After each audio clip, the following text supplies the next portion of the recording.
আসসালামু আলাইকুম বন্ধুরা, আমি মোহাম্মদ শামীম ইসলাম আছি আপনাদের সঙ্গে।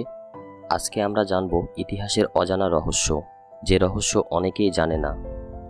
আমি মেজর ডালিম বলছি। আমরা আজ ডুব দেব সেই অন্ধকার অধ্যায়ে, যেখানে লুকিয়ে আছে এক রক্তাক্ত মুক্তিযুদ্ধের ইতিহাস, এক অন্ধকার রাতের কাহিনী। এই বইয়ে লেখা আছে মুক্তিযুদ্ধের পূর্ববর্তী এবং পরবর্তী সময়ের সকল অজানা ইতিহাস। এটি শুধুই শুরু। একটার পর একটা অধ্যায় উন্মোচন হবে, যেখানে আমরা জানব পুরো ইতিহাস। সঙ্গে থাকুন, কারণ প্রতিটি পর্বে অপেক্ষা করছে নতুন চমক। তাই পরবর্তী পর্বগুলো দেখার জন্য এখনই চ্যানেলটি সাবস্ক্রাইব করে বেল আইকনটি চেপে রাখুন। তাহলে চলুন শুরু করা যাক।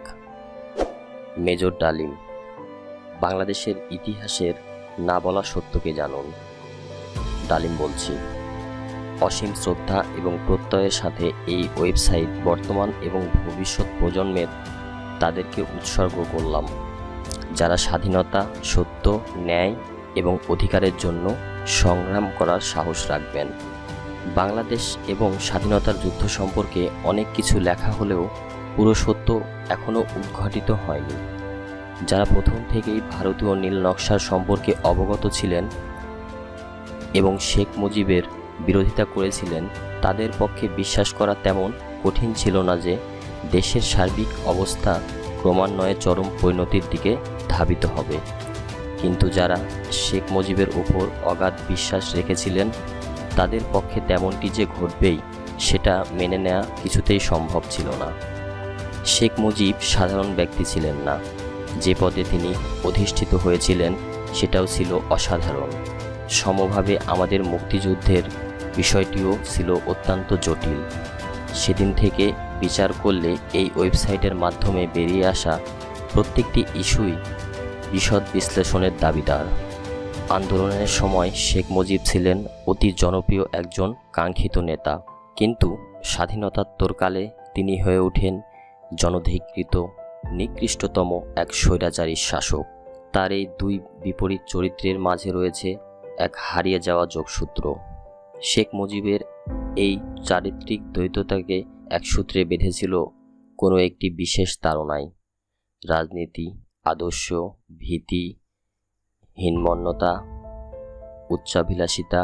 পাঠক বিষয়টিকে যেভাবে দেখবেন তার উপরেই নির্ভর করবে এর জবাব।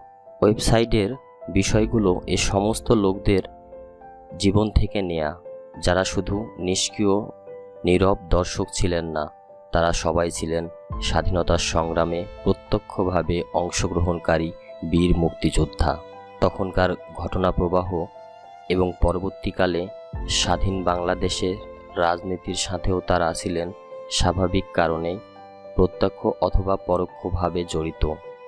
তাই যুক্তিগত কারণেই মুক্তিযুদ্ধ এবং দেশ সম্পর্কে কর্তৃত্বের সাথে কথা বলার অধিকার রয়েছে তাদের। জনগণের একাংশের মাঝে ওই সমস্ত বিশেষ গুরুত্বপূর্ণ বিষয়ে যে অস্বচ্ছতা রয়েছে তা দূর করার জন্য অনেক শ্রদ্ধেয় পদঙ্ক প্রতিষ্ঠিত এবং গুরুত্বপূর্ণ ব্যক্তির বক্তব্য এবং মতামত এই ওয়েবসাইটে দেয়া হয়েছে। পাঠকের ওপর কোনো কিছু চাপিয়ে দেওয়ার অভিপ্রায়ে এই ওয়েবসাইট প্রকাশ করা হয়নি। এর মূল লক্ষ্য হলো পাঠকদের জন্য কিছু চিন্তার খোরাক জোগানো, তথ্যবহুল ঘটনাসমূহের আলো তারা যেন সত্যকে খুঁজে নিতে পারে। যা দেখেছি, যা বুঝেছি, যা করেছি। পাকিস্তানের রাজনীতির পরিণাম, স্বাধীনতার সংগ্রাম এবং আমাদের সিদ্ধান্ত।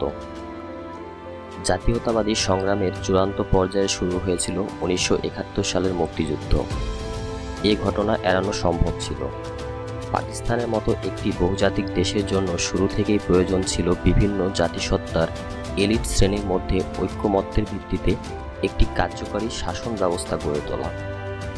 ঐক্যমতের ভিত্তিতে রাষ্ট্র পরিচালনার কৌশল এবং পরিকল্পনা নির্ধারণের জন্য যে সহযোগিতা অতি আবশ্যক ছিল তা নিশ্চিত করার জন্য নিম্নে বর্ণিত বিষয়গুলোর উপর বিশেষ গুরুত্ব আরোপ করা উচিত ছিল জাতীয় পরিষদে। 1. সব জাতীয় এলিট শ্রেণীর সমন্বয়ে একটি প্রতিনিধিত্বকারী সরকার কায়েম করা। 2. বিভিন্ন জাতিসত্তার মধ্যে ঐক্যমত এবং একটি কার্যকরী ব্যবস্থা গড়ে তোলা। 3. সর্বক্ষেত্রে একতা ভিত্তিক সহজলভ্য জাতীয় প্রতিষ্ঠান গড়ে তোলা। 4. জাতীয় লক্ষ্য এবং আশা আকাঙ্ক্ষা বাস্তবায়নের জন্য বিভিন্ন জাতিসত্তার এলিট শ্রেণীর জনগণকে অনুপ্রাণিত করার দায়িত্ব গ্রহণ করা। যে কোনো বিচ্ছিন্নবাদী প্রচেষ্টাকে অক্ষুরেই বিনষ্ট করে দেয়া, বল প্রয়োগের মাধ্যমে নয় এবং তা ইতিবাচক পদক্ষেপ গ্রহণের মাধ্যমেই। 6. অর্থনৈতিক সুবিধাদি যাতে জনগণ পর্যন্ত পৌঁছে তা নিশ্চিত করা। আধুনিকীকরণ এবং উন্নয়নের সুফল সমভাবে যাতে সব জাতিগোষ্ঠী উপভোগ করতে পারে তার ব্যবস্থা নিশ্চিত করা। জাতীয় এলিট শ্রেণীগুলো কর্তৃক বিভিন্ন জাতিগোষ্ঠীর জনগণের মাঝে জাতীয় সম্পদ ও সুবিধাদির সুষম বণ্টন নিশ্চিত করা। এ ধরনের কৌশল এবং পরিকল্পনা সব সমস্যার সমাধান অবশ্যই ছিল না, কিন্তু এর ফলে আশা করা যেত জাতীয় রাজনৈতিক অবকাঠামোকে বর্জনের পরিবর্তে ঐক্যের মাধ্যমে বহুজাতিক দেশের অখণ্ডতা বজায় রাখা। ধারণা করা চলে ন্যায্য অধিকার পাওয়ার জন্য বিভিন্ন জাতিসত্তার জনগোষ্ঠী কিছুকাল হয়তোবা প্রলম্বিত শিল্পায়নের পরিকল্পনা এবং সীমিত আধুনিকীকরণ প্রক্রিয়াকেও মেনে নিত। যে কোনো ব্যক্তির পক্ষে একটি ন্যায়ভিত্তিক সমাজে দরিদ্র হয়ে থাকাটা সহনীয় হয় তখন যখন তার পড়শিরা সমাজে অর্জিত ধন সম্পদের বড়াই করার সুযোগ না পায়। একটি দেশ উন্নত হতে পারে শুধুমাত্র ঐক্যের ভিত্তিতে। বৈষম্য এবং বিভক্তি এক অথবা একাধিক জাতিগত রাষ্ট্রের জন্ম দেয়, ফলে সংখ্যাগরিষ্ঠ জনগোষ্ঠীরই হয় সমূহ ক্ষতি। এজন্যই বহুজাতিক একটি দেশের এলিট শ্রেণীদের ঐক্যবদ্ধভাবে কাজ করা অপরিহার্য হয়ে দাঁড়ায়। শ্রেণী স্বার্থ এবং জাতীয় স্বার্থ দুটি বজায় রাখার জন্য কোনো এক বিশেষ পর্যায়ে তারা অবশ্যই নিজ নিজ জাতি স্বার্থে একে অপরের সাথে দ্বন্দ্বে লিপ্ত হতে পারেন, কিন্তু কোনো ক্রমেই তাদের একে অপরের সহশক্তি ও বোঝাপড়ার ক্ষমতার প্রতি সন্দেহ প্রকাশ করা উচিত নয়। তেমনটি হলে বিচ্ছিন্নবাদের বিপদসংকুল একতরফা রাস্তা অবশ্যই খুলে যাবে।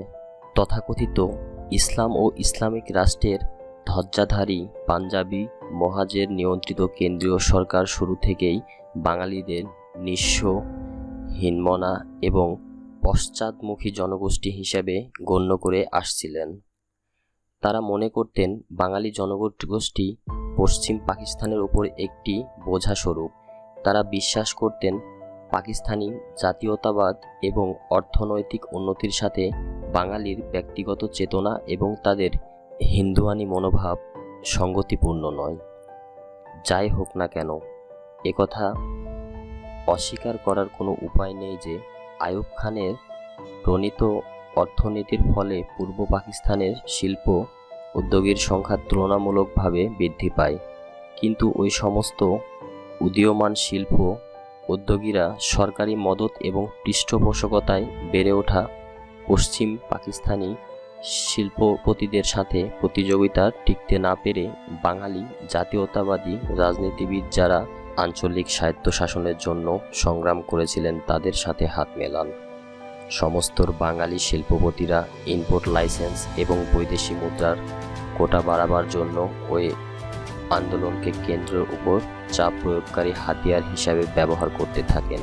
শেষ পর্যায়ে আঞ্চলিক স্বায়ত্তশাসনের দাবি বাঙালি জাতির বিভিন্ন শ্রেণীকে একক একটি রাজনৈতিক প্ল্যাটফর্মে ঐক্যবদ্ধ করতে সক্ষম হয়। পশ্চিম পাকিস্তানি এলিট শাসক শ্রেণী অসঙ্গতভাবে তাদের বাঙালি দোসরদের হীনমন্য, পশ্চাৎমুখী এবং হিন্দু মনোভাবাপন্ন বলে চিহ্নিত করেন। এই ধরনের মনোভাব বিচ্ছিন্নতাবাদী চেতনার উন্মেষ ঘটাতে বিশেষভাবে সাহায্য করে। তৎপরই শেখ মুজিবুরের বিচার দেশের লাজুক ঐক্যের ওপর হানে চরম আঘাত। এখানে আবারও উল্লেখ করতে হয়, মুজিবের 6 দফায় কোনো নতুন কিছু ছিল না। অতীতে বহুবার এ ধরনের দাবিসমূহ বাঙালি সংসদগণ কেন্দ্রীয় সংসদে উপস্থাপন করেছিলেন। আগরতলা ষড়যন্ত্রের ঘোষণায় সময়টি ছিল অতীব গুরুত্বপূর্ণ। এ ঘোষণাটি করা হয় এমন এক সময় যখন সারা দেশ জুড়ে এক জটিল রাজনৈতিক সমস্যা বিরাজমান। দেশ জুড়ে জনগণ তখন আইয়ুব শাহীর নিষ্পেষণ এবং স্বৈরাচারী শাসনের বিরুদ্ধে বিদ্রোহী হয়ে উঠছে। আইয়ুব শাহী আঞ্চলিক বৈষম্য দূরীকরণের কোনো প্রচেষ্টা তো করেননি, বরং পাঞ্জাবি মহাজের এলিট শ্রেণীর কায়েমি স্বার্থকে লালন করে তাদের আধিপত্যকে আরও সুসংহত করে তোলে।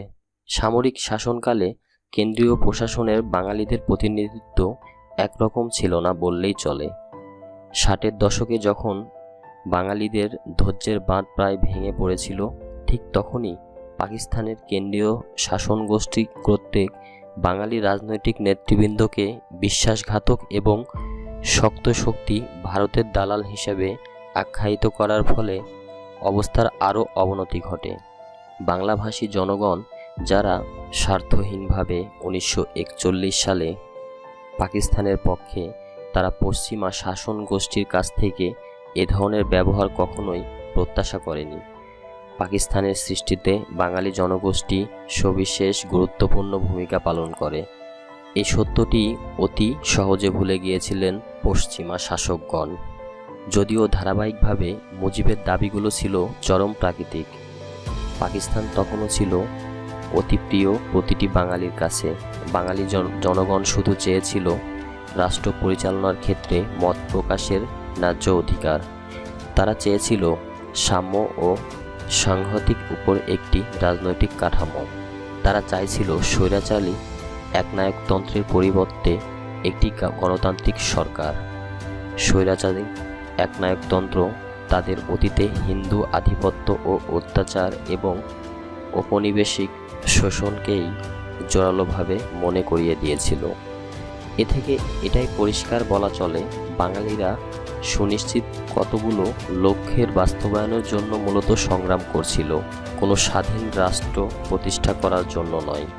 এটা জোর দিয়েই বলা চলে যে আইয়ুব শাহীর পতনকালে পূর্ব পাকিস্তানের বিচ্ছিন্ন হয়ে পড়াটা মোটেই অবধারিত পরিণতি ছিল না। জাতীয় রাজনীতি এবং অর্থনীতিতে বাঙালিদের অংশীদারিত্বের অধিকার থেকে বঞ্চিত রেখে ক্ষমতাধর শাসনচক্র বাঙালি এলিট শ্রেণীকে জনগণের আন্দোলনের প্রতি ঠেলে দিয়েছিল এবং তাদের নৃতাত্ত্বিক, সাংস্কৃতিক এবং ভাষাগত বৈষম্যের পুনর্জীবিত করার আন্দোলনে নেতৃত্ব দিতে বাধ্য করেছিল জাতীয় ঐক্যের বিরুদ্ধে। এ থেকে পরিশেষে এটাই বলা চলে যে অসম উন্নয়ন বাধ্য করেছিল বাঙালি এলিট শ্রেণীকে কেন্দ্রের বিরুদ্ধে জনগণের সাথে ঐক্যবদ্ধ হতে এবং জাতীয়তাবাদী চেতনার পরিবর্তে বাঙালিত্বকে উস্কে দিতে। বাঙালিত্বের চেতনায় তখন আঠার মতো বাঙালি এলিট শ্রেণীকে জনগণের সাথে এক অটুট বন্ধন বেঁধেছিল।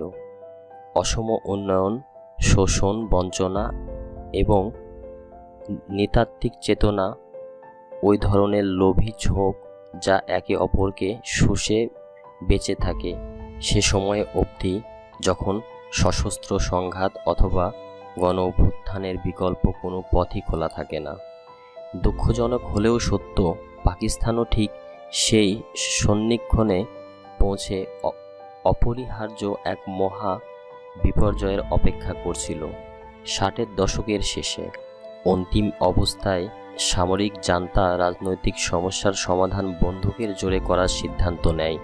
শুরু হয় 25-26 মার্চ 1971-এর আর্মি ক্র্যাকডাউন। পাকিস্তান সেনাবাহিনী বাঙালিদের আন্দোলন নস্যাৎ করার জন্য বর্বরচিত সশস্ত্র অভিযান শুরু করে সমগ্র বাঙালি জাতির বিরুদ্ধে। এভাবেই অনিবার্য হয়ে ওঠে দেশ বিভক্তি। পাকিস্তান 1947 থেকে 1971। 1971-এর মুক্তি সংগ্রাম পর্যন্ত ঘটনা প্রবাহ। পাকিস্তানের গঠন প্রকৃতিতেই ছিল কিছুটা অস্বাভাবিক। ভৌগোলিকভাবে এদেশের দুই অংশের মধ্যে 1000 মাইলের ব্যবধান সৃষ্টি করে রেখেছিল ভারত। ত্রিতান্ত্রিক সাংস্কৃতিক, ভাষা এবং আর্থসামাজিক দিক দিয়েও এই দুই অংশের মাঝে ছিল বড় ধরনের ব্যবধান। এই সমস্ত ব্যবধানগুলো ক্রমশই বেড়ে যায়। ক্ষমতাসীন গোষ্ঠীদের ছলে বলে কৌশলে ক্ষমতা কুক্ষিগত করার নীতি গ্রহণের পরিপ্রেক্ষিতে ক্ষমতাসীন গোষ্ঠী তাদের ভাষা এবং সংস্কৃতি অন্যায়ভাবে গায়ের জোরে অন্যদের ওপর চাপিয়ে দিতে চায়, যাতে করে রাজনৈতিকভাবে পুরো দেশের ওপর তাদের প্রাধান্য বজায় রাখা সম্ভব হয় এবং অর্থনৈতিকভাবে শোষণ কায়েম করা যায়। পাকিস্তান সৃষ্টির জন্মলগ্নেই সংঘাতের সূত্রপাত ঘটে যখন 1948 সালে জনাব মোহাম্মদ আলী জিন্নাহ গভর্নর জেনারেল হিসাবে ঢাকায় এক জনসভায় ঘোষণা দেন, উর্দু হবে পাকিস্তানের একমাত্র রাষ্ট্রভাষা। তাৎক্ষণিকভাবে এর প্রতিবাদ জানানো হয় বাংলা ভাষাভাষী জনগোষ্ঠীর পক্ষ থেকে, যা পরবর্তীকালে জাতীয়তাবাদী চেতনার উন্মেষ ঘটাতে সাহায্য করে। এরপর 1952 সালে ভাষা আন্দোলনের সময় রক্তের বিনিময়ে পূর্ব বাংলার জনগণ তাদের মাতৃভাষার মর্যাদা অক্ষুণ্ণ রাখার দৃঢ়তা ব্যক্ত করেন, যার ফলে পাকিস্তানের শাসনগোষ্ঠী বাংলা ভাষাকে রাষ্ট্রভাষার মর্যাদা দিতে বাধ্য হয়। 1954 সালে পূর্ব পাকিস্তানে জাতীয়তাবাদী চেতনার উদ্বুদ্ধ ইউনাইটেড ফ্রন্ট নির্বাচনে জয়ী হয়ে প্রাদেশিক সরকার গঠন করে, কিন্তু কেন্দ্রের ক্ষমতাসীনরা এদের হাতে ক্ষমতা দিতে নারাজ হয়ে নানা ধরনের কৌশল অবলম্বন করে, তাদেরকে ক্ষমতা থেকে দূরে সরিয়ে রাখতে চেষ্টা চালায়। ফলে পূর্ব পাকিস্তানে রাজনৈতিক অস্থিরতা দেখা দেয়। একের পর এক সরকার পতন ঘটানোর তামাশা শুরু করা হয় অতি চতুরতার সাথে, যার অজুহাতে পরে 1958 সালে জেনারেল আইয়ুব খান ক্ষমতা দখল করে দেশে সামরিক শাসন জারি করেন। 60-এর দশকের ঘটনাবলী পূর্ব পাকিস্তানের জনগণের মনে এই বিশ্বাস জন্মাতে সক্ষম হয় যে পূর্ব স্বায়ত্তশাসন অর্জন করা ছাড়া আর অন্য কোনো উপায়ে তারা নিজেদের ন্যায্য অধিকার প্রতিষ্ঠা করতে পারবেন না। সর্বক্ষেত্রেই পূর্ব পাকিস্তানবাসীদের ওপর চলতে থাকে বৈষম্যমূলক আচরণ এবং পাকিস্তানের প্রতিষ্ঠিত কায়েমি স্বার্থবাদী গোষ্ঠীদের অবারিত শোষণের ফলে অর্থনৈতিকভাবে পশ্চিম পাকিস্তানের পশ্চাৎভূমি হিসেবে দেউলিয়া হয়ে পড়ে পূর্ব পাকিস্তান। 1961 থেকে 1962 সালে হামিদুর রহমান শিক্ষা কমিশন রিপোর্টের বিরুদ্ধে পূর্ব পাকিস্তানের ছাত্র সমাজের মধ্যে প্রচণ্ড বিক্ষোভের সৃষ্টি হয়। 1976 সালে স্বায়ত্তশাসন এবং ন্যায্য অধিকার অর্জন করার জন্য শেখ মুজিবুর রহমান ও তার দল আওয়ামী লীগ তাদের 6 দফা প্রোগ্রাম পেশ করে। এতে জাতীয়তাবাদী চেতনার এক নতুন মাত্রা যোগ হয়। 6 দফা ছিল পাকিস্তানের অবকাঠামোর মধ্যে পূর্ব পাকিস্তানের জন্য পূর্ব স্বায়ত্তশাসনের অধিকার আদায়ের দাবি। এতে ক্ষমতাশালী গোষ্ঠী আতঙ্কিত হয়ে ওঠে, শেখ মুজিবকে আগরতলা ষড়যন্ত্র মামলার সাথে জড়িত করে দেশদ্রোহিতার অভিযোগে কারাবন্দী করে। কিন্তু বাংলাদেশের সিংহপুরুষ মাওলানা আব্দুল হামিদ খান ভাসানী সারা দেশব্যাপী এক দুর্বার আন্দোলন গড়ে তোলেন, যার ফলে 1969 সালে ফেব্রুয়ারি মাসে আইয়ুব সরকার তাকে ও তার সহকর্মীদের বিনা শর্তে মুক্তি দিতে বাধ্য হয়। মার্চ মাসে পাকিস্তানের পূর্ব ও পশ্চিম দুই অংশে আইয়ুব বিরোধী আন্দোলনের চাপে জেনারেল আইয়ুব ক্ষমতা ছাড়তে বাধ্য হন এবং তার স্থলাভিষিক্ত হন সেনাপ্রধান জেনারেল ইয়াহিয়া খান। জেনারেল ইয়াহিয়া খান 1970 সালে পাকিস্তানের জাতীয় এবং প্রাদেশিক নির্বাচন করান। সেই নির্বাচনে আওয়ামী লীগ জাতীয় এবং প্রাদেশিক নির্বাচনে নিরঙ্কুশ সংখ্যাগরিষ্ঠতা অর্জন করে কেন্দ্র এবং প্রাদেশিক সরকার গঠনের দাবিদার হয়ে ওঠে। কিন্তু সামরিক জান্তা এবং পশ্চিম পাকিস্তানের ক্ষুব্ধ রাজনৈতিক নেতা জুলফিকার আলী ভুট্টোর যোগসাযোগে আওয়ামী লীগের কাছে ক্ষমতা হস্তান্তর না করার ফন্দি ফিকির করতে থাকেন। তাদের এ ধরনের কূটকৌশলের জবাবে পূর্ব পাকিস্তানের জনগণ এক অসহযোগ আন্দোলন শুরু করে। 1971-এর 3রা মার্চ থেকে মার্চ মাসের 2 তারিখে পূর্ব বাংলার ছাত্র ও যুব সমাজের পক্ষ থেকে অসম আব্দুল রব ঢাকা বিশ্ববিদ্যালয়ের বটতলায় সর্বপ্রথম স্বাধীন বাংলাদেশের পতাকা উত্তোলন করেন। তার এই উদ্যোগের জন্য শেখ মুজিব জনাব রবকে তিরস্কার করেছিলেন। এর চাক্ষুষ সাক্ষী আজও অনেকেই বেঁচে আছেন। 3রা মার্চ পল্টন ময়দানে বিশাল জনসভায় ছাত্রলীগের সাধারণ সম্পাদক জনাব শাহজাহান সিরাজ স্বাধীনতার ইস্তেহার পাঠ করেন শেখ মুজিবের উপস্থিতিতে। অপ্রকাশিত এই ঘটনার ফলে শেখ মুজিব ক্ষুব্ধ হন এবং সভা শেষে শোভাযাত্রার নেতৃত্ব দিতে অসম্মতি জ্ঞাপন করেন। পূর্ব সিদ্ধান্ত অনুযায়ী ঘোষিত হয়েছিল সভা শেষে গণমিছিলের নেতৃত্ব দেবেন শেখ মুজিব। 7ই মার্চ রেসকোর্সের বিশাল জনসমুদ্রে তার বহুল প্রচারিত বক্তব্য রাখেন। বক্তৃতা প্রসঙ্গে তিনি বলেন, এবারের সংগ্রাম আমাদের স্বাধীনতার সংগ্রাম, এবারের সংগ্রাম আমাদের মুক্তির সংগ্রাম। কিন্তু বক্তৃতা শেষ করার সময় তিনি ঘোষণা দেন, জয় বাংলা, জয় পাঞ্জাব, জয় হিন্দু, জয় বেলুচিস্তান, জয় সীমান্ত প্রদেশ এবং জয় পাকিস্তান। তার ওই বক্তৃতা পরদিন সবকটি দৈনিক পত্রিকাতেই ছাপানো হয়। অবশেষে ক্ষমতা হস্তান্তরের সব আলোচনায় যখন ব্যর্থ হয়ে গিয়েছিল, তখন সামরিক জান্তা অস্ত্রের মাধ্যমে রাজনৈতিক সংকটের মোকাবেলা করার সিদ্ধান্ত নেয়। তারা হায়নার মতো ঝাঁপিয়ে পড়ে পূর্ব পাকিস্তানের নিরস্ত্র জনগণের ওপর। 25 ও 26শে মার্চ 1971-এর কালো রাতে চালানো হয় পাশবিক গণহত্যা। 6 দফা আওয়ামী লীগের রাজনৈতিক ম্যানিফেস্টো। 1. ঐতিহাসিক লাহোর প্রস্তাবের ভিত্তিতে পাকিস্তানকে একটি সত্যিকারের ফেডারেশন রূপে গড়িতে হইবে। তাহাতে পার্লামেন্ট পদ্ধতির সরকার থাকিবে। সকল নির্বাচন সার্বজনীন প্রাপ্তবয়স্কদের সরাসরি ভোটে অনুষ্ঠিত হইবে।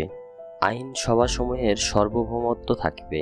সংশোধিত সরকারের চরিত্র হবে ফেডারেল এবং সংসদীয় গণতান্ত্রিক। জাতীয় এবং ফেডারেটিং ইউনিটসমূহকে প্রত্যক্ষ গণভোটের মাধ্যমে সরকার নির্বাচিত হবে। জনসংখ্যার অনুপাতে ফেডারেল সংসদে প্রতিনিধিত্ব করা হবে। 2. কেন্দ্রীয় সরকারের হাতে মাত্র 2টি বিষয় থাকিবে, প্রতিরক্ষা এবং বৈদেশিক নীতি। অবশিষ্ট বিষয়গুলো স্টেট বা প্রদেশসমূহের হাতে থাকিবে। 3. পূর্ব এবং পশ্চিম পাকিস্তানের 2টি পৃথক অথচ বিনিময়যোগ্য মুদ্রার প্রচলন করিতে হইবে, অথবা 2 অঞ্চলের জন্য একই কারেন্সি থাকিবে। শাসনতন্ত্রে এমন সুনিশ্চিত নির্দেশ থাকিবে যাহাতে পূর্ব পাকিস্তানের মুদ্রা পশ্চিম পাকিস্তানে পাচার না হইতে পারে। এই বিধানে পাকিস্তানের একটি ফেডারেল রিজার্ভ ব্যাংক থাকিবে। 2 অঞ্চলের 2টি আঞ্চলিক রিজার্ভ ব্যাংক থাকিবে। সংশোধিত ফেডারেল সরকার শুধুমাত্র পররাষ্ট্র, প্রতিরক্ষা এবং নিম্নে বর্ণিত শর্ত সাপেক্ষে মুদ্রা সম্পর্কিত বিষয়াদির জন্য দায়ী থাকিবেন। বিষয়গুলো হলো: ক. 2 ইউনিয়নের জন্য 2টি ভিন্ন কিন্তু পরিবর্তনশীল মুদ্রা ব্যবস্থা চালু করতে হইবে, অথবা 1. সারা দেশের জন্য একটি মুদ্রা ব্যবস্থাও রাখা যাইতে পারে, কিন্তু এক্ষেত্রে সাংবিধানিক আইন প্রবর্তন করিতে হবে, যাতে করে পূর্ব পাকিস্তান থেকে পশ্চিম পাকিস্তানের সম্পদ ও অর্থ পাচার হইতে না পারে। খ. আলাদা ব্যাংকিং রিজার্ভ সৃষ্টি করিতে হইবে। পূর্ব পাকিস্তানের জন্য আলাদাভাবে আর্থিক এবং আয় ব্যয় এবং হিসাব নিকাশের ক্ষমতা থাকিতে পূর্ব পাকিস্তানের। 1. 2টি ভিন্ন কিন্তু পরিবর্তনশীল মুদ্রা ব্যবস্থার প্রচলন করা প্রতিটি অংশে কিংবা অঞ্চলের জন্য, অথবা একটি মুদ্রা ব্যবস্থায় চালু থাকিবে, তবে কেন্দ্রীয় রিজার্ভ ব্যাংকিং সিস্টেমের ভেতর আঞ্চলিক রিজার্ভ ব্যাংক সৃষ্টি করিতে হইবে এবং এমন ব্যবস্থা প্রবর্তন করিতে হইবে যাতে এক অঞ্চলের সম্পদ কিংবা অর্থ অন্য অঞ্চলে পাচার করা সম্ভব না হয়। 4. সকল প্রকার ট্যাক্স, খাজনা ধার্য ও আদায়ের ক্ষমতা থাকিবে আঞ্চলিক সরকারের হাতে। আঞ্চলিক সরকারের আদায়কৃত রেভিনিউ একটি অংশ ফেডারেল তহবিলে জমা হইবে। এইভাবে জমাকৃত টাকার ফেডারেল সরকারের মূলধন হইবে। সংশোধিত আর্থিক লেনদেন, আয় ব্যয় এবং পরিকল্পনা হইবে ফেডারেটিং ইউনিটগুলোর। ফেডারেটিং ইউনিটগুলো কেন্দ্রীয় সরকারকে বরাদ্দকৃত অর্থের যোগান দিবে প্রতিরক্ষা এবং পররাষ্ট্র বিষয়ক কর্মকাণ্ডের জন্য। দেশের সংবিধানে নির্ধারিত বরাদ্দ আয় কেন্দ্র পাইবে যথাভাবে নির্ধারিত অনুপাতে। সংবিধানে এমন বিধান নির্ধারণ করা হইবে যাতে কেন্দ্রীয় সরকার ফেডারেটিং ইউনিটগুলোর কাছ থেকে নিয়মিত অর্থ পায়, যাতে করে ফেডারেল ইউনিটগুলোর আয় ব্যয় সংক্রান্ত নীতিগুলোর ওপর ক্ষেত্রবিশেষে নিয়ন্ত্রণ রক্ষা করা সম্ভব হয়। 5. 2 অঞ্চলের বৈদেশিক মুদ্রা আদায়ের পৃথক পৃথক হিসাব রাখিতে হইবে। এসব অর্থ আঞ্চলিক সরকারের এখতিয়ারে থাকিবে। কেন্দ্রীয় সরকারের প্রয়োজনীয় বৈদেশিক মুদ্রা 2 অঞ্চল সমানভাবে দিবে অথবা সংবিধানের নির্ধারিত হারে আদায় হইবে। বিদেশের সঙ্গে বাণিজ্য চুক্তি, বিদেশে ট্রেড মিশন স্থাপন ও আমদানি রপ্তানির অধিকার আঞ্চলিক সরকারের থাকিবে। সংশোধিত বৈদেশিক মুদ্রা অর্জনের সব হিসাব প্রতিটি ফেডারেটিং ইউনিটের নিয়ন্ত্রণে পৃথক পৃথকভাবে রাখার বিধান সংবিধানে রাখা হইবে। কেন্দ্রের জন্য প্রয়োজনীয় বৈদেশিক মুদ্রা প্রতিটি ফেডারেটিং ইউনিটকেই অনুপাতে প্রদান করে সেটা সংবিধানে পরিষ্কারভাবে বর্ণিত থাকিবে। দেশের পররাষ্ট্রনীতি নির্ধারণের দায়িত্ব হবে কেন্দ্রীয় সরকারের, কিন্তু সেই নীতির আওতায় আঞ্চলিক সরকারগুলো বহির্বাণিজ্য ও বৈদেশিক সাহায্য সম্পর্কে সরাসরি আলোচনা এবং চুক্তি সম্পাদন করতে পারবে। সেই বিধানও সংবিধানে থাকিতে হইবে। 6. পূর্ব পাকিস্তানের জন্য মিলিশিয়া বা প্যারামিলিটারি রক্ষী বাহিনী গঠন করা হইবে এবং প্রতিরক্ষা ব্যবস্থার ক্ষেত্রে পূর্ব পাকিস্তানকে আত্মনির্ভরশীল করিতে হইবে। সংশোধিত জাতীয় নিরাপত্তার স্বার্থে ফেডারেটিং ইউনিটগুলোর নিজস্ব মিলিশিয়া অথবা প্যারামিলিটারি ফোর্স গঠন করিতে হইবে। পূর্ব পাকিস্তানের আপামর জনসাধারণের আশা আকাঙ্ক্ষার প্রতিফলন ঘটে 6 দফায়। 6 দফার মাধ্যমে পরিষ্কার হয়ে উঠেছিল কিভাবে কেন্দ্রের ক্ষমতাসীন গোষ্ঠী পূর্ব পাকিস্তানকে শোষণ করেছিল। যাই হোক, তবুও বলতে হয় 6 দফার ঘোষণার সময়টা ছিল তাৎপর্যপূর্ণ। 1965 সালে পাক ভারত যুদ্ধের পরই 6 দফা ঘোষিত হয়। সামরিক চুক্তি থাকা সত্ত্বেও 1965 সালে যুদ্ধে আমেরিকার ভূমিকা পাকিস্তান সরকারের মনঃপূত ছিল না। এ বিষয়ে প্রেসিডেন্ট আইয়ুব খান আমেরিকার সরকারকে তার অসন্তুষ্টি জানিয়েছিলেন। তাই নয়, বিকল্প উপায় হিসাবে আইয়ুব খান আমেরিকার শত্রু গণচীনের সাথে বন্ধুত্ব গড়ে তোলার উদ্যোগ গ্রহণ করে। তার এই উদ্যোগকে আমেরিকার সরকার তাদের স্বার্থবিরোধী বলে মনে করে। তাই আইয়ুবের ঔদ্ধত্যের উপযুক্ত জবাব দেওয়ার জন্য আমেরিকা আইয়ুব বিরোধী আন্দোলনে সক্রিয় সহযোগিতা দিতে থাকে। এ চক্রান্তে মদত যোগাবার জন্য যারা হাত বাড়িয়ে দিয়েছিলেন তাদের মধ্যে বিদগ্ধ হারুন পরিবারের আলফা ইন্স্যুরেন্স কোম্পানির ভাতাপ্রাপ্ত সদস্য শেখ মুজিব ছিলেন অন্যতম। ওই চক্রান্তের ফসল হিসেবেই বেরিয়ে আসে 6 দফা। যদিও বলা হয়ে থাকে বাঙালি বুদ্ধিজীবী এবং অর্থনীতিবিদ যথা doctor Kamal Hossain, doctor Rehman Sohrab, doctor Nurul Islam, professor Abdul Razzaq প্রমুখেরাই ছিলেন 6 দফার জন্মদাতা, কিন্তু যে সত্যটি কখনোই প্রকাশ করা হয়নি সেটা হলো 6 দফা প্রণয়নের আমেরিকার কয়েকজন বিশিষ্ট অর্থনীতিবিদ ফোর্ড ফাউন্ডেশনের মদতপুষ্টে হয়ে এই 6 দফা দাবি প্রণয়নের কাজ চালিয়েছিলেন। 6 দফা পাকিস্তানকে দ্বিখণ্ডিত করার জন্য নয়, শুধুমাত্র আইয়ুব খানকে তার বেয়াদবির উপযুক্ত শিক্ষা দেবার জন্যই প্রণীত হয়েছিল। পাকিস্তানকে দ্বিখণ্ডিত করতে কখনো কাউকে কোনোরূপ সাহায্য আমেরিকা করেনি, কারণ তারা কখনোই পাকিস্তান দ্বিখণ্ডিত হোক সেটা চায়নি। এ ব্যাপারে তৎকালীন আমেরিকার রাষ্ট্রদূত জেফারল্যান্ড পরিষ্কারভাবে মুজিবকে হুঁশিয়ার করে দিয়েছিলেন। রাজনৈতিক অপমিশতা থেকে এক তুচ্ছ নেতার পরিণত 6 দফা দাবির বহিঃপ্রকাশ ঘটার আগ পর্যন্ত শেখ মুজিবের ভূমিকা পূর্ব পাকিস্তানের রাজনীতিতে তেমন গুরুত্বপূর্ণ ছিল না। 1954 সালে রাজনীতিতে এক চমকপ্রদ ঘটনা ঘটিয়ে মুজিব আকস্মিকভাবে রাজনীতিতে আলোচ্য ব্যক্তিত্বে পরিণত হন।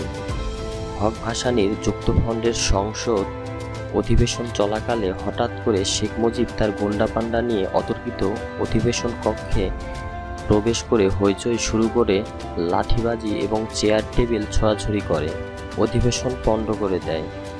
ওই তাণ্ডব লীলার সংসদে স্পিকার মারা যান গুরুতর রূপে আহত হয়ে। এই অপকর্মের নেপথ্যে হোসেন শহীদ সরোয়ার্দির হাত ছিল। এই ঘটনা পরবর্তীকালে আইয়ুব খানকে পূর্ব পাকিস্তানের প্রদেশীয় সরকার বিলুপ্ত করে সামরিক শাসন জারি করতে সুযোগ করে দেয়। 6 দফার কেন্দ্রীয় সরকার দেশদ্রোহিতার গন্ধ পায়। তাদের ধারণা হয় 6 দফা দেশকে দ্বিখণ্ডিত করারই একটা কূটকৌশল, যদিও 6 দফা ছিল পূর্ব বাংলার জনগণের মুক্তির সনদপত্র। 6 দফায় পরবর্তীকালে বর্ণিত হয়েছিল পূর্ব পাকিস্তানে কেন্দ্রীয় শাসকদের দ্বারা কী ধরনের শোষণ চালানো হচ্ছিল দেশ স্বাধীন হওয়ার পর থেকেই। যাই হোক, শেখ মুজিব সহ আওয়ামী লীগের বেশ কিছু শীর্ষস্থানীয় নেতাকর্মীদের জড়িত করা হয় বিখ্যাত আগরতলা ষড়যন্ত্র মামলায়।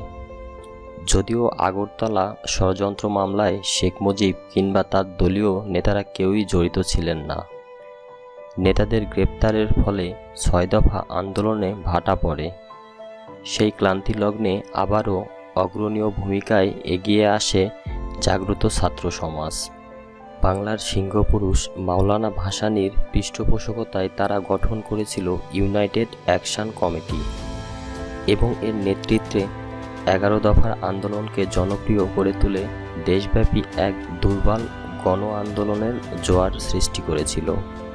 ১১ দফা জনপ্রিয় হয়ে উঠেছিল কারণ এর মূল বিষয় ছিল পূর্ব পাকিস্তানের জন্য স্বাধিকার ও স্বায়ত্তশাসনের দাবি।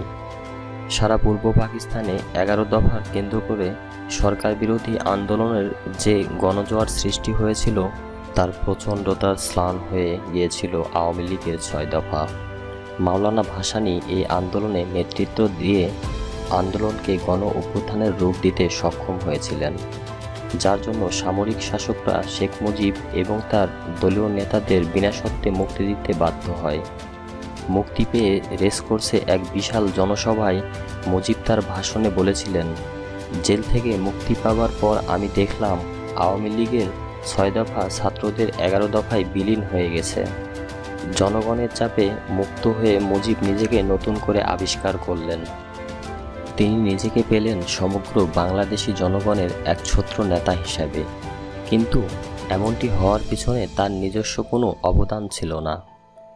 আমাদের জাতীয় ইতিহাসে নেতারা সবাই সবকালে চলেছেন পেছনে, কিন্তু জনগণ কখনোই কোনো ক্লান্তিলগ্নে ভুল সিদ্ধান্ত গ্রহণ করেনি। এটা এক ঐতিহাসিক বাস্তবতা, যার অবর্তে জাতি আজও ঘুরপাক খাচ্ছে। সেই সময় জাতি উন্মুখ হয়ে উঠেছিল স্বাধিকার ও স্বায়ত্তশাসন পাওয়ার জন্য।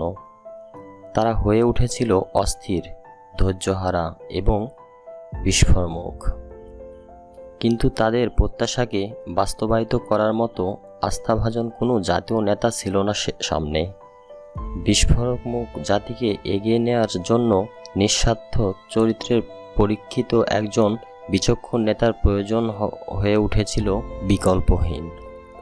মাওলানা ভাসানী ছিলেন তেমন মাপের একমাত্র নেতা, কিন্তু বয়সের ভারে তিনি তখন অনেকটাই দুর্বল।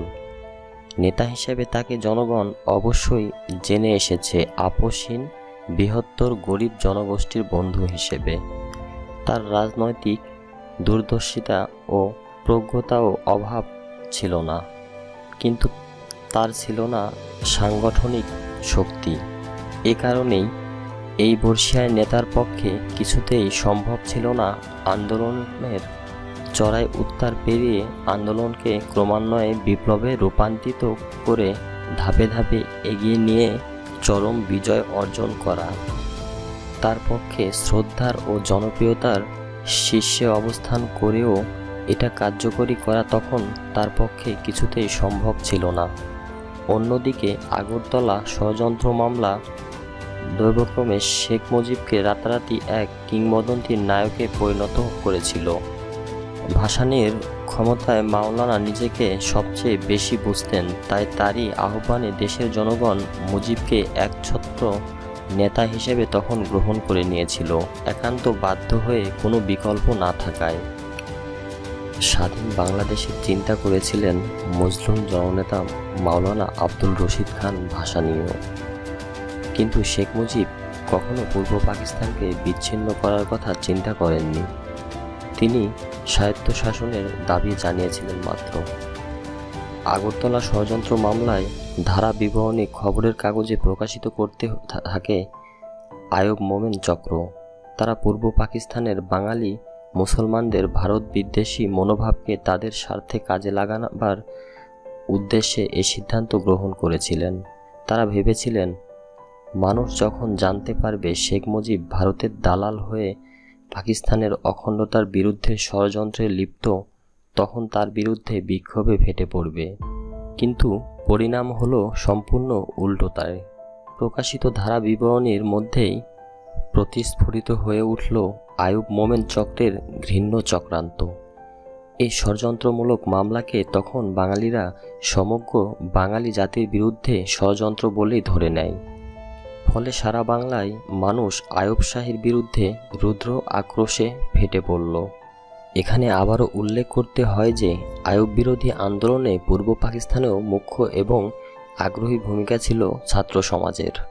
তারা ইতিমধ্যেই সংগ্রামে একটি ঐক্যবদ্ধ জাতীয় সংগ্রামে রূপ দেবার লক্ষ্যে 11 দফার ভিত্তিতে ছাত্র সমাজ পরিষদ গঠন করেন। 11 দফার ভেতরেই বাংলাদেশের জনগণের আশা আকাঙ্ক্ষার প্রকৃত রূপ ফুটে ওঠে। 11 দফার ভিত্তিতেই বাংলার মাটিতে 1969 সালে গণ আন্দোলনের জোয়ারে এক প্রচণ্ড রূপ ধারণ করে। ছাত্র সংগ্রাম পরিষদে 11 দফা দাবি স্বৈরাচারী সরকারের দীর্ঘদিনের অনুসৃত জনস্বার্থ বিরোধী নীতির ফলে ছাত্র সমাজ ও দেশবাসীর জীবনের সংকট ক্রমশই বৃদ্ধি পাইতেছে। শাসন শোষণের নিপীড়নে অতিষ্ঠ ছাত্র জনতা আন্দোলনের পথে আগাইয়া আসিয়াছেন। আমরা ছাত্র সমাজ ও দেশবাসীর স্বার্থে নিম্নোক্ত 11 দফা দাবিতে ব্যাপক ছাত্র গণ আন্দোলনের আহ্বান জানাইতেছি। 1 ক সচ্ছল কলেজসমূহ প্রদেশীয়করণের নীতি পরিত্যাগ করিতে হইবে এবং জগন্নাথ কলেজ সহ প্রদেশীয়করণ প্রকৃত কলেজসমূহকে পূর্ণাবস্থায় ফিরাইয়া দিতে হইবে। খ শিক্ষার ব্যাপক প্রসারের জন্য প্রদেশের সর্বত্র বিশেষ করিয়া গ্রামাঞ্চলে স্কুল কলেজ স্থাপন করিতে হইবে এবং বেসরকারি উদ্যোগে প্রতিষ্ঠিত স্কুল কলেজসমূহকে চত্বর অনুমোদন দিতে হইবে। কারিগরি শিক্ষার প্রসারের জন্য পর্যাপ্ত সংখ্যার ইঞ্জিনিয়ারিং কলেজ, পলিটেকনিক্যাল ও কমার্শিয়াল ইনস্টিটিউট স্থাপন করিতে হইবে। গ প্রদেশের কলেজসমূহে দ্বিতীয় শিফটে 900 IA, ISC, ICOM ও BA, BSc, BCom এবং প্রতিষ্ঠিত কলেজসমূহে 900 MA ও MCom ক্লাস চালু করিতে হইবে। ঘ ছাত্র বেতন শতকরা 50% গ্রাস করিতে হইবে। স্কলারশিপ ও স্টাইপেন্ডের সংখ্যা বৃদ্ধি করিতে হইবে এবং ছাত্র আন্দোলনে অংশগ্রহণ করার অপরাধে স্কলারশিপ ও স্টাইপেন্ড কাড়িয়া লওয়া চলিবে না। হল হোস্টেলের ডাইনিং হল ও ক্যান্টিন খরচার 50% সরকারি সাবসিডি হিসেবে প্রদান করিতে হইবে। হল ও হোস্টেলের সমস্যা সমাধান করিতে হইবে। মাতৃভাষার মাধ্যমে সর্বত্রে শিক্ষার ব্যবস্থা করিতে হইবে। সকল শিক্ষা প্রতিষ্ঠানের পর্যাপ্ত সংখ্যক অভিজ্ঞ শিক্ষকের ব্যবস্থা করিতে হইবে। শিক্ষকের বেতন বৃদ্ধি করিতে হইবে এবং স্বাধীন মতামত প্রকাশের অধিকার দিতে হইবে। অষ্টম শ্রেণী পর্যন্ত শিক্ষককে বৈধতনিক ও বাধ্যতামূলক করিতে হইবে। মেডিকেল বিশ্ববিদ্যালয় স্থাপন করিতে হইবে এবং অটোমেশন প্রথা বিলোপ, নমিনেশনে ভর্তি প্রথা বন্ধ, মেডিকেল কাউন্সিল অর্ডিন্যান্স বাতিল, ডেন্টাল কলেজের পূর্ণাঙ্গ কলেজে পরিণত করা প্রভৃতি মেডিকেল ছাত্রদের সকল দাবি মানিয়া লইতে হইবে। নার্স ছাত্রীদের সকল দাবি মানিয়া লইতে হইবে। প্রকৌশল শিক্ষার অটোমেশন প্রথা বিলোপ, 10% ও 75% রুল বাতিল, সেন্ট্রাল লাইব্রেরি সুব্যবস্থা, প্রকৌশল ছাত্রদের শেষ বর্ষ ক্লাস লইতে হইবে। পলিটেকনিক ছাত্রদের কনডেন্স কোর্সের সুযোগ দিতে হইবে এবং বোর্ড ফাইনাল পরীক্ষা বাতিল করিয়া একমাত্র সেমিস্টার পরীক্ষার ভিত্তিতেই ডিপ্লোমা দিতে হইবে। টেক্সটাইল, সিরামিক, লেদার, টেকনোলজি এবং আর্ট কলেজ ছাত্রদের সকল দাবি অবিলম্বে মানিয়া লইতে হইবে। IER ছাত্রদের 10 দফা, সমাজ কল্যাণ কলেজ ছাত্রদের, MBA ছাত্রদের ও আইন ছাত্রদের সমস্ত দাবি মানিয়া লইতে হইবে।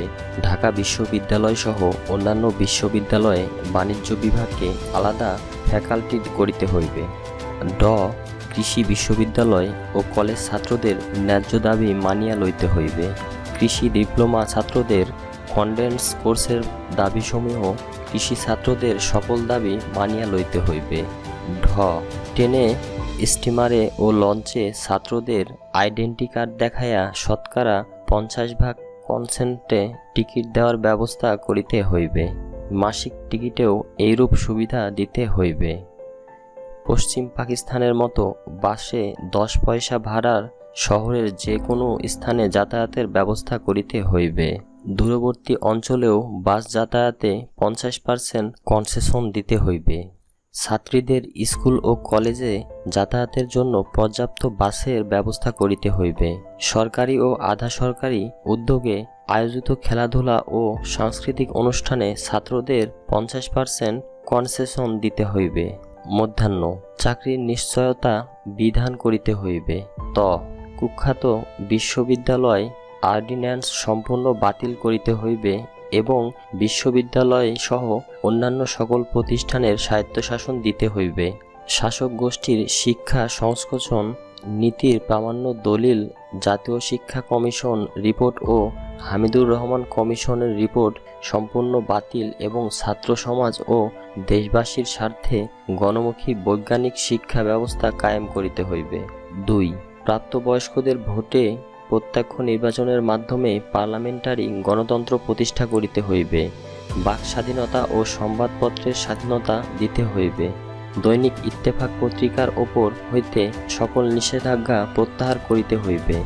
3. নিম্নলিখিত দাবিসমূহ মানিয়া লইবার ভিত্তিতে পূর্ব পাকিস্তানের পূর্ণ স্বায়ত্তশাসন দিতে হইবে। ক. দেশের শাসনতান্ত্রিক কাঠামো হইবে ফেডারেশন শাসনতান্ত্রিক রাষ্ট্রসংঘ এবং আইন পরিষদে ক্ষমতা হইবে সার্বভৌম। খ. ফেডারেল সরকারের ক্ষমতা দেশরক্ষা বৈদেশিক নীতি ও মুদ্রা এই কয়েকটি বিষয়ে সীমাবদ্ধ থাকিবে। অপরাপর সকল বিষয়ে অঙ্গরাষ্ট্রগুলির ক্ষমতা হইবে নিরঙ্কুশ। ঘ. 2 অঞ্চলের জন্য একই মুদ্রা থাকিবে।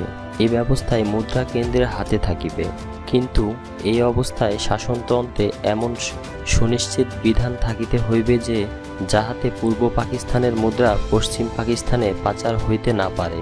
এই বিধানে পাকিস্তানের একটি ফেডারেল রিজার্ভ ব্যাংক থাকিবে এবং পূর্ব পাকিস্তানের জন্য পৃথক অর্থনৈতিক প্রবর্তন করিতে হইবে। ঘ. সকল প্রকার ট্যাক্স খাজনা কর ধার্য ও আদায়ের সকল ক্ষমতা থাকিবে আঞ্চলিক সরকারের হাতে। ফেডারেল সরকারের কোনো কর ধার্য করিবার ক্ষমতা থাকিবে না। আঞ্চলিক সরকারের আদায়ী রেভিনিউ নির্ধারিত অংশ আদায়ের সঙ্গে সঙ্গে ফেডারেল তহবিলে জমা হইবে। এই মর্মে রিজার্ভ ব্যাংকসমূহের উপর বাধ্যতামূলক বিধান শাসনতন্ত্রে থাকিবে। ইও ফেডারেশনের প্রতিটি রাষ্ট্র বহির্বাণিজ্যের পৃথক হিসাব রক্ষা করিবে এবং বহির্বাণিজ্যের মাধ্যমে অর্জিত মুদ্রা অঙ্গনা রাষ্ট্রগুলির এখতিয়ারাধীন থাকিবে। চ. পূর্ব পাকিস্তানকে মিলিশিয়া এবং প্যারামিলিটারি রক্ষী বাহিনী গঠনে ক্ষমতা দিতে হইবে। পূর্ব পাকিস্তানে অস্ত্র কারখানা নির্মাণ ও নৌবাহিনীর সদর দপ্তর স্থাপন করিতে হইবে। 4. পশ্চিম পাকিস্তানের বেলুচিস্তান, উত্তর পশ্চিম সীমান্ত প্রদেশ এবং সিন্ধু সহ সকল প্রদেশের স্বায়ত্তশাসন প্রদানরত সাব ফেডারেশন গঠন। 6. ব্যাংক, বিমা, পাট ব্যবসা ও বৃহৎ ভারী শিল্প জাতীয়করণ করিতে হইবে। 6. কৃষকদের ওপর হইতে খাজনা ও ট্যাক্সের হার হ্রাস করিতে হইবে এবং বকেয়া খাজনা ও ঋণ মওকুফ করিতে হইবে। পাটের সর্বনিম্ন মূল্য মণপ্রতি 40 টাকা নির্ধারণ ও আখের ন্যায্য মূল্য দিতে হইবে। শ্রমিকদের ন্যায্য মজুরি ও বোনাস দিতে হইবে এবং শিক্ষা, বাসস্থান ও চিকিৎসার ব্যবস্থা করিতে হইবে। শ্রমিক স্বার্থ বিরোধী কায়দাকানুন প্রত্যাহার করিতে হইবে এবং ধর্মঘটের অধিক ও ট্রেড ইউনিয়ন করিবার ক্ষমতা প্রদান করিতে হইবে। 8. পূর্ব পাকিস্তানের বন্যা নিয়ন্ত্রণ ও জনসম্পদের সার্বিক ব্যবহারের ব্যবস্থা করিতে হইবে। 9. জরুরি আইন প্রত্যাহার, নিরাপত্তা ও অন্যান্য নির্যাতনমূলক আইন প্রত্যাহার করিতে হইবে। 10.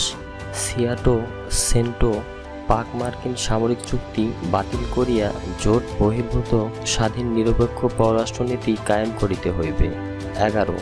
দেশের বিভিন্ন কারাগারে আটক সকল ছাত্র, শ্রমিক, কৃষক, রাজনৈতিক কর্মী ও নেতৃবৃন্দের অবিলম্বে মুক্তি, গ্রেপ্তারকারী পরোয়ানা ও হুলিয়া প্রত্যাহার এবং আগরতলা ষড়যন্ত্রের মামলাসহ সকল রাজনৈতিক কারণে দায়েরকৃত মামলা প্রত্যাহার করিতে হইবে। ইতিহাস বিকৃতির প্রথম পদক্ষেপ আওয়ামী লীগ গ্রহণ করে। শেখ মুজিবের নির্দেশেই মেজর জিয়া তার ঐতিহাসিক ঘোষণা দেয়। এ দাবি প্রতিষ্ঠার জন্য আওয়ামী লীগ আষাঢ়ে গল্পের উপস্থাপন করে। সেই লোমহর্ষক ক্লান্তিলগ্নে নেমে আসে 25 ও 26 মার্চের সেই কালো রাত্রি।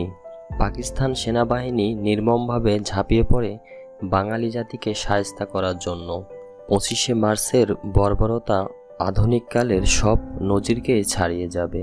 হাজার হাজার নারী পুরুষ শিশুকে হত্যা করা হয় নির্বিচারে।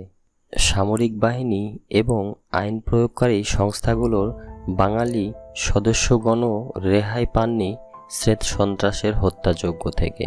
ঢাকা, চিটাগাং এবং খুলনা সহ পূর্ব পাকিস্তানের সর্বত্রই অভিযান চালানো হয়, নিষ্ঠুর অভিযান। প্রতিরোধ সংগ্রামে ঝাঁপিয়ে পড়তে বাধ্য হয় বাঙালি জাতি। জাতির এ ক্লান্তিলগ্নে অনেক অনুরোধ ও আকুতি জানানো হয় শেখ মুজিবকে সশস্ত্র জাতির মুক্তি সংগ্রামে নেতৃত্ব দেওয়ার জন্য। কিন্তু সব অনুরোধ উপেক্ষা করে জাতির মৃত্যু ও অনিশ্চয়তার মুখে ঠেলে দিয়ে কাপুরুষের মতো তিনি কারাবরণ করে চলে যান পশ্চিম পাকিস্তানে। আত্মরক্ষার জন্যই অন্য নেপথ্য হয়েই শান্তিপ্রিয় বাঙালি অস্ত্র হাতে তুলে নিতে বাধ্য হয়। প্রতিরোধ সংগ্রামে নেতৃত্ব দান অসম্মত শেখ মুজিব বলেছিলেন, আমি গণতন্ত্রের রাজনীতি সারা জীবন করেছি, অস্ত্রের রাজনীতিতে আমি বিশ্বাস করি না। একই পরিহাস, সমগ্র বাঙালি জাতি যার কথায় বিশ্বাস করে অকাতরে প্রাণ দিয়েছে তাকে মেনে নিয়েছে একমাত্র নেতা হিসাবে। দীর্ঘ সংগ্রামে চরম ত্যাগ স্বীকার করেছে নির্দ্বিধায়। সে নেতাই ক্লান্তিলগ্নে জাতিকে পিছে ফেলে রেখে খোঁড়া যুক্তি তুলে বহাল তবিয়াতে পশ্চিম পাকিস্তানে পাড়ি জমালেন। ক্ষণিকের জন্য স্বস্তিত হয়ে গিয়েছিল বাঙালি জাতি। মুজিবের সুবিধাবাদী আচরণে হতাশায় ভেঙে পড়েছিল মুক্তিকামী জনতা, কিন্তু সে ক্ষণিকের জন্য মাত্র। আওয়ামী লীগ নেতারাও সব যার যার মতো গা ঢাকা দিলেন প্রাণ বাঁচানোর প্রচেষ্টায়। মুজিব গ্রেপ্তার হওয়ার সাথে তারাও পালিয়ে হাঁপ ছেড়ে বাঁচলেন। এ অবস্থায় জনগণকে স্বতঃস্ফূর্তভাবে প্রতিরোধ সংগ্রামের দায়িত্ব নিজেদের হাতে তুলে নিতে হয়েছিল। বিচ্ছিন্নভাবে বাংলাদেশের সর্বত্র প্রতিরোধ সংগ্রাম গড়ে ওঠে। গৃহযুদ্ধ ছড়িয়ে পড়ে পুরো বাংলাদেশে। এ অবস্থায় 26শে মার্চ রাতে চিটাগাংয়ে অবস্থিত 8ম ইস্ট বেঙ্গল রেজিমেন্টের এক অজ্ঞাত তরুণ মেজর জিয়াউর রহমান তার তরুণ বাঙালি সহকর্মীদের পরামর্শ ও সহচার্যে তীব্র জাতীয়তাবাদী চেতনার উদ্বুদ্ধ হয়ে বেতারের মাধ্যমে জাতির প্রতি আহ্বান জানান স্বাধীনতার সংগ্রামের। তার আহ্বানের আশার আলো দেখতে পেয়েছিল জাতি। তারই প্রেক্ষিতে পরবর্তীকালে স্বাধীনতার লক্ষ্য শুরু হয় রক্তক্ষয়ী মহান মুক্তি সংগ্রাম। বালুরঘাট বেতার কেন্দ্র থেকে ভেসে আসে মেজর জিয়াউর রহমানের ক্ষীণ কণ্ঠ। Under circumstances, however, I hereby declare myself as the provisional head of the Swadhin Bangla Liberation Government. অবশ্য পরবর্তী ঘোষণায় এর সঙ্গে যোগ করা হয়, Under guidance of Bangabandhu Sheikh Mujibur Rahman. স্বাধীনতার ঘোষণা নিয়ে সেই সময় চুলচেরা বিশ্লেষণ করার ফুরসত কারও ছিল না। দেশ স্বাধীন হওয়ার পর 1971 সালে 26শে মার্চ কালুরঘাট থেকে প্রচারিত স্বাধীনতার ঘোষণা সম্পর্কে সরকার ও আওয়ামী লীগের তরফ থেকে পর্যায়ক্রমে কয়েকটি কাহিনী প্রচার করা হয়। প্রথম গল্পটি ছিল 25শে মার্চ দিবাগত রাতে গ্রেপ্তারের পূর্বক্ষণে চট্টগ্রামের জহুর আহমেদ চৌধুরী টেলিফোনে শেখ মুজিব স্বাধীনতার ঘোষণা বাণীটি পাঠিয়েছিলেন, কিন্তু সামরিক অভিযানের প্রাক্কালে সকল প্রকার টেলিফোন যোগাযোগ বন্ধ করে দেওয়া হয়েছিল। অতএব ওই গল্প ধোপে টিকেনি। দ্বিতীয় গল্পে বলা হয়, ওয়্যারলেসের মাধ্যমে চট্টগ্রাম বন্দরে অবস্থানরত একটি রাষ্ট্রীয় জাহাজের ক্যাপ্টেনকে স্বাধীনতার ঘোষণা জানানো হয়। ওই ক্যাপ্টেন নাকি জনাব জহুর আহমেদকে শেখ মুজিবের সেই ঘোষণাবাণী পৌঁছে দিয়েছিলেন। চট্টগ্রামের কোনো নোঙর করা জাহাজের সাথে ঢাকায় বসে ওয়্যারলেসের সংযোগ প্রতিষ্ঠা করা কোনোভাবেই তখন সম্ভব ছিল না, কারণ ওই সময় চট্টগ্রাম বন্দরে ইপিআর ও বেঙ্গল রেজিমেন্টের বাঙালি সৈনিকদের সাথে পাক বাহিনীর লড়াই চলছিল। তাছাড়া ঢাকায় ওয়্যারলেস সেন্টারসমূহ সবগুলো যোগাযোগ কেন্দ্র তখন পুরো মাত্রায় খান সেনার অধীনে। সুতরাং এই গল্পও সারহীন প্রমাণিত হয়। শেষ গল্পে বলা হয়, চট্টগ্রাম ইপিআরকে জানানো হয়েছিল সারা দেশে স্বাধীনতার ঘোষণা বা বাণী প্রচারের জন্য। স্বাধীনতা যুদ্ধের ইতিহাস নামক প্রকাশনায় এই কাহিনীটি নথিবদ্ধ করা হয়েছে, কিন্তু একটুখানি যুক্তি দিয়ে বিশ্লেষণ করলেই বোঝা যায় এই কাহিনীটিও আষাঢ়ি গল্প মাত্র। প্রথমত ঢাকার সাথে দেশের অন্যান্য অঞ্চলের যোগাযোগ মাধ্যমগুলো যথা টেলিফোন, টেলিগ্রাম, ঢাকা বেতার, ওয়্যারলেস সমস্তই তখন সম্পূর্ণরূপে পাক বাহিনীর নিয়ন্ত্রণে। এবার দেখা যাক ঢাকা ইপিআরের মাধ্যমে চট্টগ্রাম ইপিআরকে নির্দেশ পাঠানোর প্রশ্নটি। ঢাকা ইপিআর যদি শেখ মুজিবের নির্দেশে স্বাধীনতার ঘোষণা চট্টগ্রাম পৌঁছতে পারে, তাহলে ঢাকা ইপিআর থেকেই তো সারা বাংলাদেশে ঘোষণা প্রচার করার জন্য বলা যেত। তাছাড়া সবারই জানা ছিল ঢাকা ইপিআরের হেডকোয়ার্টারে এবং পিলখানা সিগন্যাল সেন্টার 23 মার্চে আর্মি দখল করে নিয়েছিল। তারপরও কথা থাকে, চট্টগ্রামের ইপিআরের দায়িত্বে ছিলেন তখন বাঙালি তরুণ অফিসার ক্যাপ্টেন শরীফুল ইসলাম, যে সমস্ত বাঙালি অফিসারদের সাথে একত্র হয়ে মেজর জিয়াউর রহমানের 26শে মার্চ রাতে কালুরঘাট বেতার কেন্দ্র থেকে স্বাধীনতার ঘোষণা দেন। তাদের মধ্যে ক্যাপ্টেন রফিক ছিলেন অন্যতম।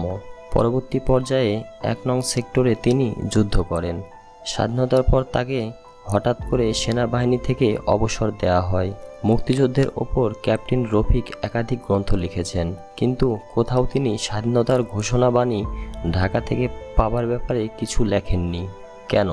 সর্বোপরি স্বাধীনতার ঘোষণা সত্যি সত্যি ঢাকা থেকে পাঠানো হয়ে থাকতো, সেক্ষেত্রে মেজর জিয়া তার প্রথম ভাষণ নিজেকে অস্থায়ী সরকার প্রধান হিসেবে ঘোষণা দিয়েছিলেন কোন যুক্তিতে? তারপরও প্রশ্ন থাকে। চট্টগ্রাম আওয়ামী লীগের তৎকালীন আরেক নেতা আব্দুল হান্নান, যিনি 30 মার্চ চট্টগ্রাম বেতার কেন্দ্র থেকে একাধিকবার বক্তব্য প্রচার করেছেন, তিনিই বা কেন তার প্রচারণায় একবারও উল্লেখ করলেন না স্বাধীনতার ঘোষণাবাণী ঢাকা থেকে পাওয়ার কথা? অতএব 26শে মার্চ মেজর জিয়াই যে কালুরঘাট বেতার কেন্দ্র থেকে সর্বপ্রথম স্বাধীনতার ঘোষণা দিয়েছিলেন, এই ধ্রুব সত্যকে শত চেষ্টা করেও কোনো যুক্তি দিয়েই খণ্ডানো সম্ভব নয়। মহাপলায়ন। Lieutenant Motiur Rahman, second lieutenant Noor এবং আমি সর্বপ্রথম পাকিস্তান থেকে পালিয়ে এসে মুক্তিযুদ্ধে যোগদান করি। জাতীয় রাজনীতির এই ক্লান্তিলগ্নে আমি তখন কোয়েটার 16 ডিভিশনের 62 ফিল্ড আর্টিলারি রেজিমেন্টে পোস্টেড। আমার আব্বাস কিং রোডের আর্টিলারি অফিসার মেসে আমি ছাড়াও তখন কোয়েটাসে বেশ কয়েকজন বাঙালি অফিসার বিভিন্ন রেজিমেন্ট ও ব্যাটালিয়নে পোস্টেড ছিলেন। কর্নেল দস্তগীর রেজওয়ান ভিত headquarters, major Hafiz 62 field regiment, captain Shahid 33 cavalry, captain Shariful 33 cavalry, captain Mohsin বেলুস regiment, major Malek BM, major Kader engineer, captain Mawla EME battalion, captain Amsa Amin infantry school, captain Zakir, captain Huda, captain Sharafat, lieutenant Harun 26 field artillery regiment, captain Iftikhar, captain Mazhar Uddin Molla, lieutenant KB 63 field artillery regiment, captain Zaman AMC, captain Kasem AMC. এছাড়াও ছিলেন বেশ কিছু সংখ্যক রেজিও, NGO ও জোয়ান ভাইরা school of infantry and tactics, EME battalion, signal battalion, Depp headquarters, staff college এবং 33 ক্যাভারলি regiment. Quarter বাঙালিদের ছোট পরিবার ছিল, একটি সুখী পরিবার। আমরা সবাই মিলেমিশে হাসি আনন্দে কাটাতাম দিনগুলো। প্রায়ই আমরা সমবেত হতাম কোথাও না কোথাও। চলতো আলাপ আলোচনা, হাসি ঠাট্টা, গান বাজনা, গল্প গুজব। জাতীয় সংকট আমাদের মাঝে ব্যবধানকে কমিয়ে আনলো আরও। সবাই দেশ সম্পর্কে সচেতন, সবাই শঙ্কিত। ভাবনার আকুল কি হচ্ছে? ঘটনা প্রবাহের পরিণাম কি? প্রেসিডেন্ট আইয়ুবের ক্ষমতার লিপ্সা কোথায় নিয়ে যাবে দেশটাকে? পাকিস্তান টিকে থাকবে কি করে? অন্যায়, অবিচার, শাসন, শোষণ শেষ হবে কবে? আইয়ুব খানের প্রশাসন ব্যর্থ হয়েছে সম্পূর্ণরূপে। জাতীয় বৃহত্তর স্বার্থে তিনি কি গ্রহণযোগ্য রাজনৈতিক সমাধান মেনে নেবেন আলোচনার মাধ্যমে, নাকি ক্ষমতার মোহে দেশকে আরও রসাতলে টেনে নিয়ে যাবেন? গোপনে আমরা মিলিত হই বিভিন্ন জায়গায়, আলোচনার মাধ্যমে খুঁজে পেতে চাই এই সমস্ত প্রশ্নের জবাব। খবরাখবরের আদান প্রদান হয় নিজেদের মধ্যে। প্রতিটি নতুন খবর পর্যালোচনা করি অবস্থার পরিপ্রেক্ষিতে। খবর পাই দেশ থেকে আসা চিঠিপত্রের মাধ্যমে। মনোযোগ দিয়ে শুনি BBC, voice of America, all India radio, voice of Australia প্রভৃতি কেন্দ্রের প্রচারিত অনুষ্ঠানগুলি। জাতীয় রেডিও এবং টিভির মাধ্যমে প্রচারিত খবর একপেশে হওয়ায় বিশ্বাসযোগ্য মনে হয় না। মাঝে মধ্যে সিগন্যাল ও সেন্টারের বাঙালি ভাইয়েরা নিয়ে আসে জিএইচকিউ থেকে প্রেরিত গোপন বার্তাসমূহের সারবস্তু। এ থেকে শ্বাসচক্রের মন মানসিকতা সম্পর্কে কিছু তথ্য পাওয়া যায়, কিন্তু সেটাই বা কতটুকু? পূর্ব পাকিস্তানের গণ আন্দোলনের প্রতি মুহূর্তেই ঘটনাবলী জানার জন্য মন উদ্গ্রীব হয়ে থাকে তীর্থের কাকের মতো। ১,৫০০ মাইল দূরত্বে বসে সীমিত মাধ্যমে ঘটনা প্রবাহের যতটুকু খবরাখবরই পাচ্ছিলাম, তাও চুলছেরা বিশ্লেষণ করে অবস্থার সাথে নিজেদের যতটুকু সম্ভব সম্পৃক্ত রাখার চেষ্টা করছিলাম আমরা। কিন্তু সবকিছুই করতে হচ্ছিল বিশেষ সতর্কতার সাথে। মনের দাহ ও আক্রোশ অতি কষ্টে চেপে রেখে স্বাভাবিকভাবে দৈনন্দিন দায়িত্ব পালন করে যাচ্ছিলাম সবাই। নিজেদের সংযত রেখে ধৈর্য সহকারে অবস্থান মোকাবেলা করতে হবে সবাইকে। এ সিদ্ধান্তেই গৃহীত হয় গোপন বৈঠকগুলো। আশা নিরাশার এক ভয়াবহ অনিশ্চয়তার কাটছিল আমাদের প্রতিটা মুহূর্ত। মার্চের ৩০ তারিখে আমরা BBC, voice of America, all India radio, radio Australia প্রভৃতি স্টেশনগুলো থেকে প্রচারিত নিবদ্ধ থেকে পূর্ব পাকিস্তানের ঘটা ২৫-২৬ মার্চের রাতের ঘটনা ও পরবর্তী দিনগুলির ঘটনাবলী সম্পর্কে অনেক কিছু জানতে পারি।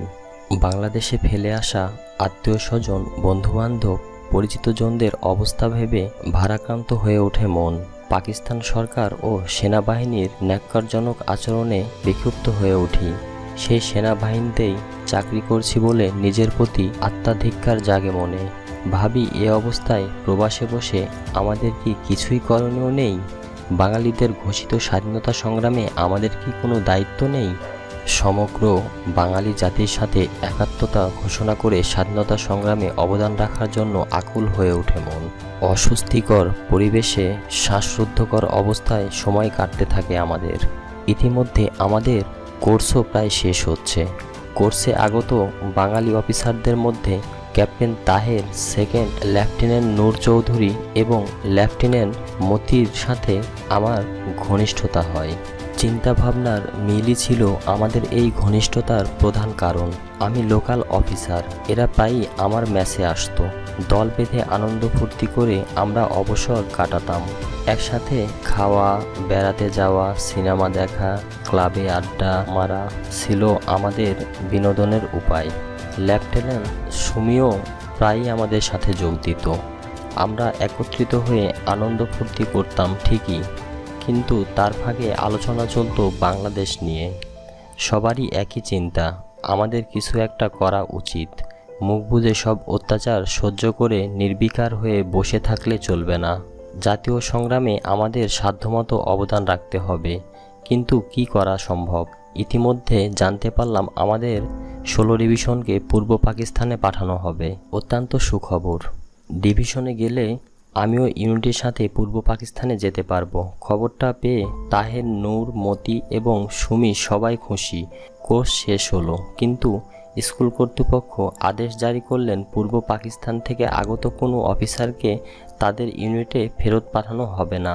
তাদের সবাইকে পশ্চিম পাকিস্তানে বিভিন্ন ইউনিটে পোস্টিং দেওয়া হবে। এ কী ব্যাপার? এমনটি তো হবার কথা নয়। আমরা সবাই বিভ্রান্ত হয়ে পড়লাম। কোর্স শেষে ইউনিটে ফিরে যাওয়াটাই নিয়ম। তাহলে এ ধরনের আদেশের উদ্দেশ্য কি? তাহের, নূর, মতি সবার ইউনিটই পূর্ব পাকিস্তানে। তারা সবাই আটকা পড়ে গেল, আর আমি ফিরে এলাম ইউনিটে। কিন্তু ইউনিটে যোগদান করে বুঝতে পারলাম অবস্থার অনেক পরিবর্তন হয়েছে, পরিবেশও অনেক বদলে গেছে। ইতিমধ্যে দেশে ইমার্জেন্সি ঘোষিত হলো। একদিন আমার কমান্ডিং অফিসার কর্নেল মিয়া হাফিজ আমাকে তলব করে পাঠালেন। তার অফিসে যাওয়ার পর তিনি কিছুটা বিব্রতভাবেই বললেন, শরীফ, ব্যাটারি কমান্ডারের দায়িত্ব থেকে অব্যাহতি দিয়ে আমি তোমাকে অ্যাডজুট্যান্ট পদে বহাল করতে চাই। দেশের এই নাজুক পরিস্থিতিতে আমার স্টাফ অফিসার হিসাবে তোমাকেই আমি মনোনীত করছি। তার কথা শুনে আমি হতভম্ব হয়ে গেলাম। আমার সাথে কর্নেল হাফিজের সম্পর্ক ছিল খুবই ভালো। ব্যাচেলার হ্যাপি গোলাপি টাইপ কমান্ডো কর্নেল হাফিজ আমাকে খুবই পছন্দ করতেন। আমি তার সরাসরি তাকে জিজ্ঞাসা করলাম, স্যার আমি ইউনিটের সিনিয়র অফিসারদের মধ্যে একজন, সেক্ষেত্রে আমাকে ব্যাটারি কমান্ডারের দায়িত্ব থেকে সরিয়ে নিয়ে জুনিয়র পদ নিয়োগ করার সিদ্ধান্ত নিলেন কেন? বেচারা কর্নেল হাফিজ মুখ কাচুমাচু করে বললেন, দেখ, জিএইচকিউ থেকে অর্ডার এসেছে, কোনো বাঙালি অফিসারকে দায়িত্বপূর্ণ কোনো পদে রাখা যাবে না। তাছাড়া বর্তমান অবস্থায় সব বাঙালিদের উপর নজর রাখার নির্দেশও জারি করা হয়েছে। তোমার শুভাকাঙ্ক্ষী হিসেবে এই গোপনীয় নির্দেশের কথা তোমাকে বিশ্বাস করে বললাম। আমার অনুরোধ, সব বুঝে তুমি চোখ কান খোলা রেখে সতর্কতার সাথে চলবে। তোমার কোনো কিছু হলে ব্যক্তিগতভাবে আমি কষ্ট পাবো। বোঝার চেষ্টা করো, নেহায়েত অপারগ হয়ে আমি এ ধরনের সিদ্ধান্ত নিতে বাধ্য হয়েছি। বন্ধুরা, আমি মেজর ডালিম বলছি। সিরিজের এটি প্রথম ভিডিও ছিল। খুব শীঘ্রই দ্বিতীয় ভিডিওটি আসবে, তাই আপনারা সবাই চ্যানেলটি সাবস্ক্রাইব করে বেল আইকনটি চেপে রাখুন। খুব শীঘ্রই ফিরব। আল্লাহ হাফেজ।